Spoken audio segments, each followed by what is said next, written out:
Hey guys, Handy Capable Gamer back with you, and today I would like to talk about a game that I feel is probably the PlayStation VR's most underrated title, and that title would be Robinson the Journey. My typical posts and videos tend to be impressions and reviews.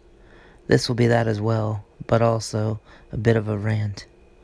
Robinson the Journey was one of the reasons I purchased a PlayStation VR at launch, so I was a bit disheartened when the buzz after release made the game seem mediocre.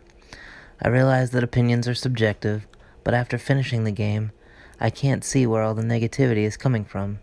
Is it perfect? No, but no form of art created by human design can be perfect.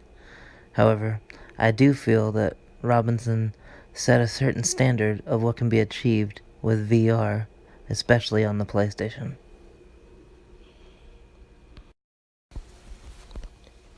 Normally, my goal in my videos is to discuss some form of accessibility related issues, but in this case, I don't see any issues with accessibility unless you have trouble holding a DualShock controller and would prefer to use motion controllers. But if that was the case, you probably don't have a PlayStation 4 to begin with.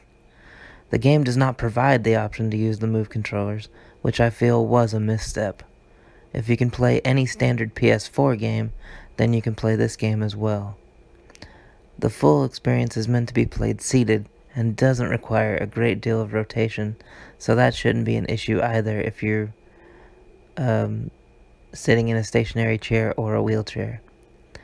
As I review this, I will address some of the negative comments and give my opinion on their validity, as it seems this game has gotten very little positive buzz. Let me first begin with the most subjective area of virtual reality in general, that being movement. I've seen numerous reviews and YouTubers mention that the movement system of the game made them nauseous. Now, there are instances where you are climbing and sliding down ropes, and some of the climbing can be a bit buggy in terms of getting your character to grab onto objects. We all know that any kind of jarring movement in VR can cause motion sickness, so that part is understandable.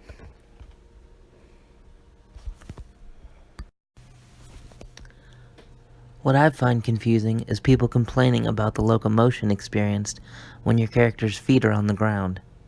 The game allows you to move forward with the left stick, which when done in a fast pace, can also attribute to the player feeling ill. However, Crytek made Robinson feel more like a walking simulator in its pace. In my experience, the slower the pace of the forward momentum allows for a pleasant experience and can also give the player time to take in the scenery, which is one of the most eye-catching games available for PlayStation VR, so the scenery is not something that should be ignored. Another thing being thrown around in a negative way is the length of the game. Some people may have played in one sitting.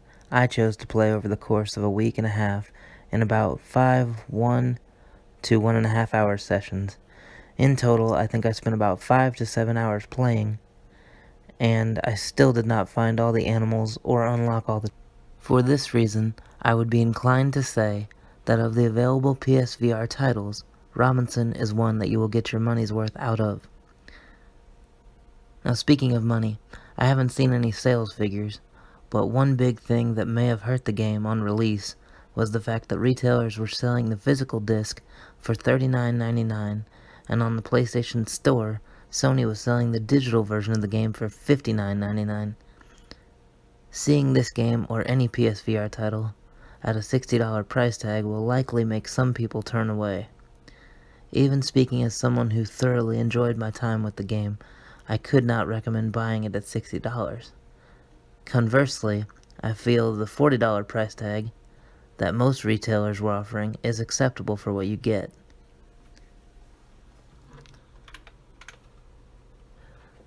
The other point I saw being made about Robinson that some players found the game to be monotonous. As I said before, I played the game in several smaller chunks, popping in and out, so I didn't have the opportunity to get bored. Yet, I'm inclined to think that even playing this game in a single 6 or so hour setting would be fine, because between animal scans, interacting with the pet Rex, climbing, sliding, listening to audio diaries, reading written notes, and simply taking in the incredible environment, there is always something to do. I will admit that the puzzles required to restore power at certain points in the game are the exact same throughout the whole game, with slight modifications in difficulty. Those could have been more creative. Keeping them simple, though, allows the player to remain immersed longer by not having to reload checkpoints, and it also benefits the story because the player, as an audience member, can stay engaged. I have seen the game compared or lumped in with titles in the walking simulator genre. Again, I both agree and disagree with this notion. From a structure standpoint, it makes sense that Robinson is a walking simulator because it is a narrative-based experience that is pushed along as the player walks from one environment to the next.